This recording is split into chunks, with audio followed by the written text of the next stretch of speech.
توفیق سے آج ہم نے سورہ نساء سے آیت نمبر 7 اور آیت نمبر 8 کی تلاوت کی ہے۔ دعا ہے اللہ رب العالمین ہمیں ان آیات کا معنی مفہوم سمجھ کر عمل کی توفیق عطا فرمائے۔ یہاں سے وراثت کی تقسیم، اس کے حصص اور کس طریقے سے اس کی تقسیم ہونی ہے، اس کے احکام و مسائل کیا ہیں، ان کا بیان شروع ہو رہا ہے۔ یاد رکھیے یہ اصولی باتیں ہیں، اصولی حکم ہیں، اور آگے چل کر اس کی مزید وضاحت بھی ہوگی۔ ترجمہ دیکھیں گے پھر بات سمجھ آئے گی۔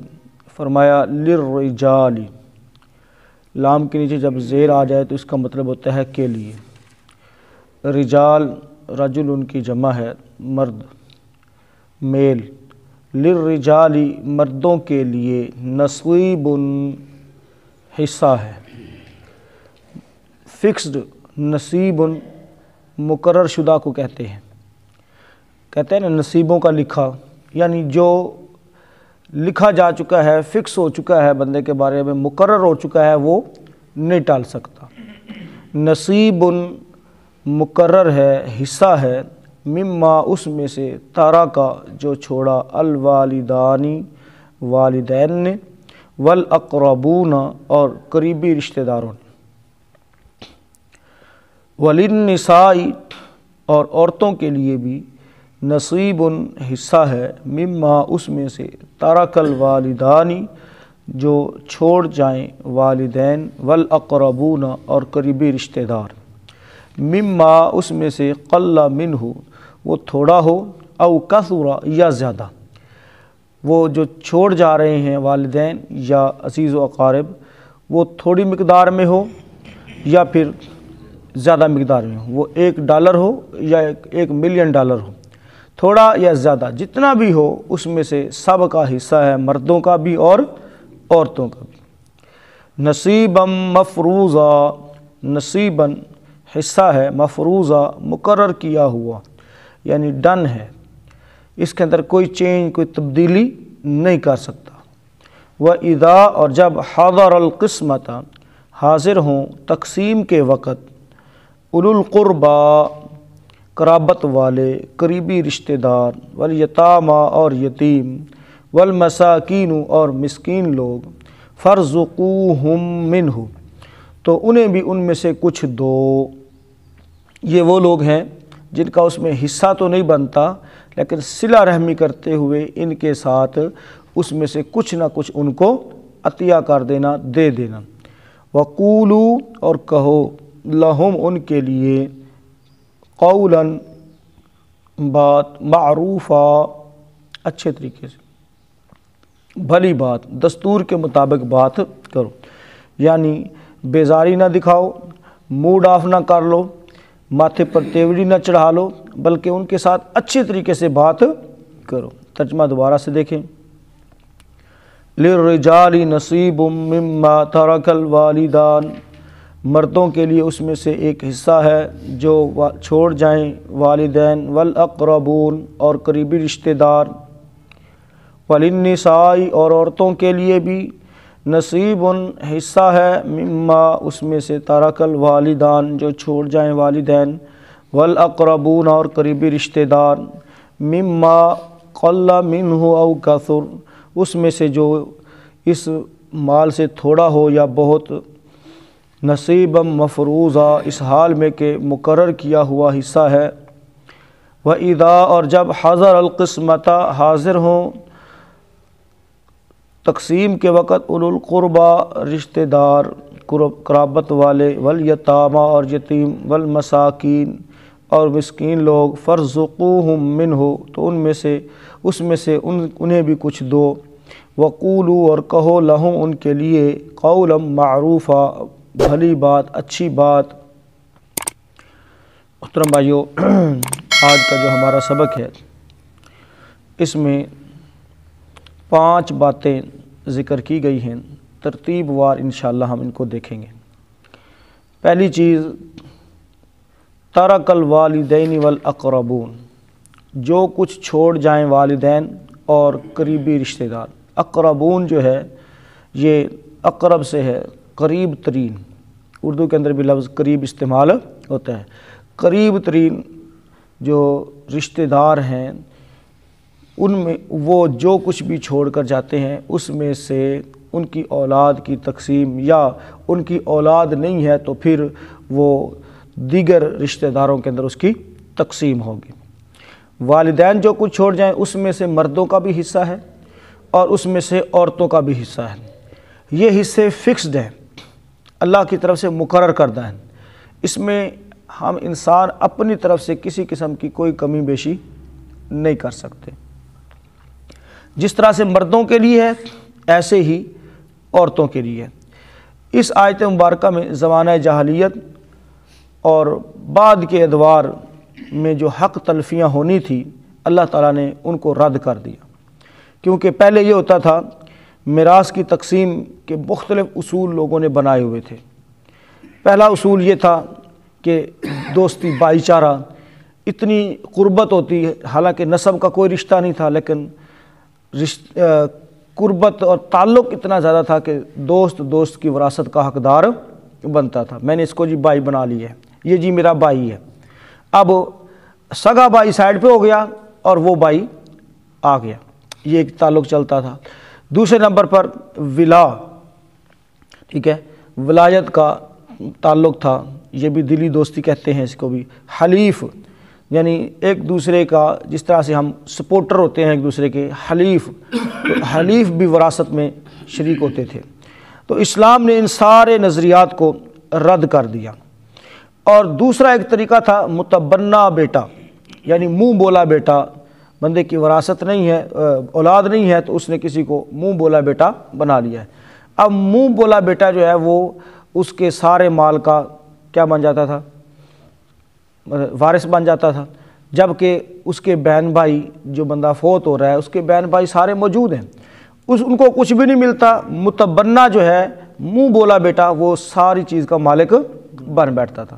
تو اسلام نے ان سارے نظریات کا رد کیا ہے اور فوت ہونے والے شخص کے جو واقعتاً حقیقی وارث بن سکتے تھے، جن کو کچھ مل سکتا ہے، ان کا یہاں پر تذکرہ کر دیا، مردوں کو بھی اور عورتوں کو بھی۔ اور اس کے ساتھ محترم بھائیوں، اولاد میں بھی لوگ ظلم کرتے تھے۔ مثلا جو بڑا بیٹا ہے وہ اپنے والد کی ساری جائیداد کا مالک ہوتا تھا، یا اسی طرح سے جو نابالغ بچے ہیں ان کو بالکل ہی محروم کر دیا جاتا تھا۔ اور یہ ظلم آج بھی ایک نئی شکل کے اندر موجود ہے کہ صرف بیٹوں کو دیا جاتا ہے اور بیٹیوں کو دیا ہی نہیں جاتا۔ یعنی اس وقت اگر نابالغ اولاد کو نہیں دیا جاتا تھا، اس میں بیٹے اور بیٹیاں دونوں ہوتی تھی، تو صرف جو بالغ ہوتے تھے وہ لے لیتے تھے۔ تو آج اس کی ایک نئی شکل جو ہے وہ اس شکل میں آئی ہے کہ بیٹیوں کو محروم کر دیا جاتا ہے اور صرف بیٹوں کو دیا جاتا ہے، یا پھر یہ کہ مکان وغیرہ صرف چھوٹے بیٹے کو دے دیا جاتا ہے، جو سب سے چھوٹا ہوتا ہے اس کو مکان وغیرہ دے دیا جاتا ہے۔ اس کے علاوہ اگر کوئی چیز ہو تو وہ باقیوں کو مل جاتی ہے، اور اگر ہے ہی نہیں تو مکان صرف کس کو مل جائے گا؟ چھوٹے بیٹوں کو مل جائے گا۔ یہ بھی ظلم کی ایک کیا ہے؟ شکل ہے۔ اس کے اندر یہ بات نہیں کہ یہ چھوٹا ہے یا اس نے زیادہ مطلب ہے خدمت زیادہ کی ہے یا والدین رہے اس کے پاس ہیں، اس طرح کی جتنی بھی سچویشن ہے محترم بھائیوں، اس سے وراثت کا حق وہ ختم نہیں ہو جاتا، وراثت کا حق ختم نہیں ہو جاتا۔ یہ ہمارے اپنے معیار ہیں کہ انہیں خدمت بہتی کی تھی ہے، انہیں سام کی تھی ہے، انہیں جناب علاج معالجہ کیتا ہے، فلاں کیتا ہے، فلاں کیتا ہے، تو بھائیوں یہ ان کا حق تھا جو اولاد ہونے کے ناطے چھوٹے نے کر لیا۔ سب کو کرنا چاہیے تھا، سب نے نہیں کی، اپنی ذمہ داری پوری نہیں کی، تو چھوٹے نے کیا تو اس کو اللہ تعالیٰ اجر عطا فرمائے گا۔ لیکن یہ چیز کہ اس نے ان کو اپنے پاس رکھا ہے، لہٰذا اب مکان اسی کا ہونا چاہیے، تو ہم بھی ساتھ مل کر عام طور پر اس طرح کا ظلم کے اندر ساتھ دے رہے ہوتے ہیں۔ تو اللہ رب العالمین نے اس بات سے منع فرما دیا۔ وراثت میں مردوں کا بھی حق ہے اور عورتوں کا بھی حق ہے، اور یہ حصے فکسڈ ہیں، ڈن کر دیے گئے ہیں، ان میں کوئی کمی بیشی نہیں کر سکتا۔ نہ صرف ایک کو نوازا جا سکتا ہے، نہ کسی کے حصے کو بڑھایا جا سکتا ہے، اور نہ ہی کسی کے حصے کو کم کیا جا سکتا ہے۔ اور اس کے اندر محترم بھائیوں ایک جو تیسری چیز ہے وہ ہے کہ مال تھوڑا ہو یا زیادہ ہو، مال تھوڑا ہو یا زیادہ ہو، وہ تھوڑے سے تھوڑا مراد 1 روپیہ، اور زیادہ سے زیادہ کروڑوں اور جو ہے ملین بھی ہو سکتے ہیں۔ اللہ رب العالمین نے اس کے اندر منہ کا لفظ جو استعمال کیا ہے، یعنی بالکل قلیل اور بہت زیادہ، تقسیم ضرور ہونا چاہیے، وہ ظاہر بھی ہونا چاہیے، ظاہر بھی ہونا چاہیے، دبانا نہیں چاہیے اس کو۔ اچھا اس کا پتہ نہیں ہے، چلو خیر ہے اینو سائڈ تے کر لو، نہیں، اس کو ظاہر کرنا چاہیے۔ ہاں اگر اولاد میں سے کسی کا کوئی اچھا کام چل رہا ہے، سسٹم چل رہا ہے، تو وہ سمجھتا ہے کہ نہیں یہ میرا بھائی کمزور ہے، تو وہ اس کو ہبہ کر دے، لیکن یہ نہیں ہونا چاہیے کہ دبا لے بندہ یا اس کو چھپا لے، نہ چھپانا چاہیے نہ اس کو دبانا چاہیے، بلکہ اس کو ظاہر ضرور کرنا چاہیے۔ اور آخر میں اللہ تعالیٰ نے فرمایا نصیبا مفروضہ، یہ ڈن ہے حصے، اس کے اندر کسی قسم کی کوئی رعایت نہیں ہے۔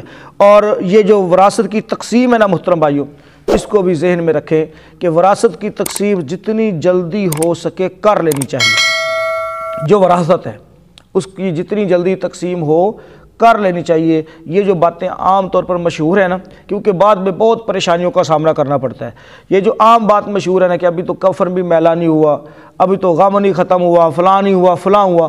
اللہ تعالیٰ نے اس کے اندر کوئی لمٹ نہیں رکھی ہے کہ بھئی کتنے عرصے کے بعد تم نے اس کو تقسیم کرنا ہے۔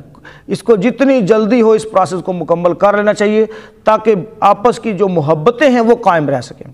عموماً کیا ہوتا ہے، دنیا سے جانے والے چلے جاتے ہیں اور بعد میں ان معاملات کو سمیٹا نہیں جاتا جو قانونی معاملات ہوتے ہیں، اور اس سے ناراضگیاں چلتی ہیں۔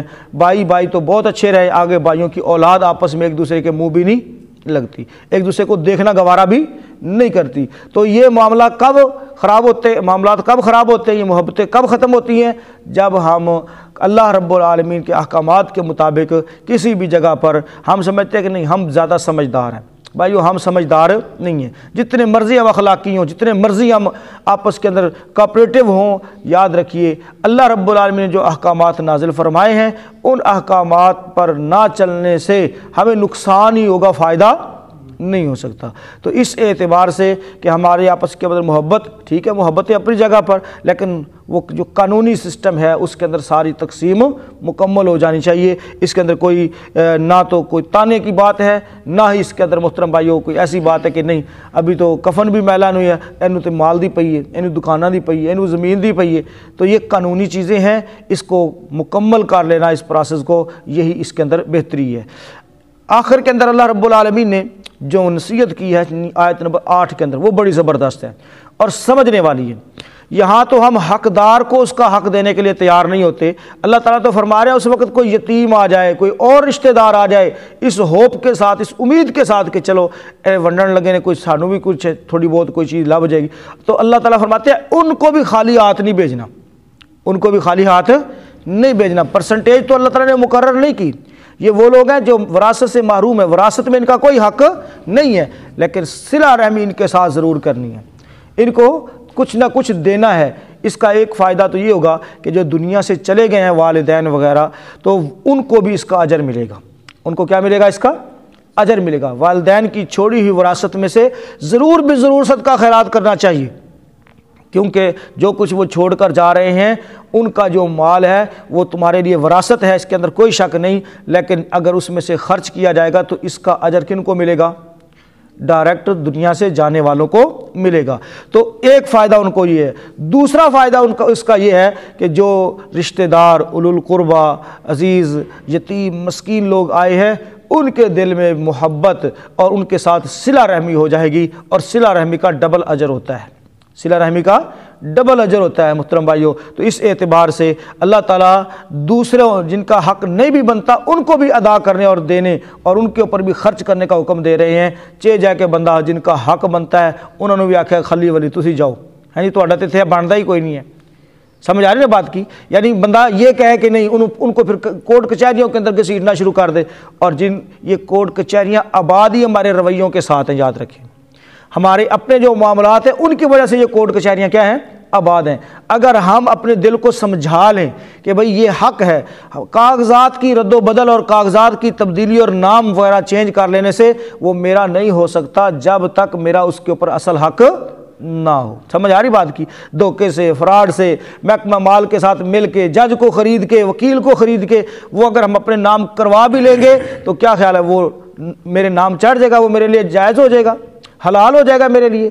کبھی حلال نہیں ہو سکتا۔ یہ بس صرف دل کو تسلی دینے والی بات ہے کہ میں کاغذات میں اپنے نام کرا لیے، جناب میں جناب گرداوری بھی کرا لی، اے بھی کرا لیا، یہ ساری چیزیں صرف اور صرف کیا ہے؟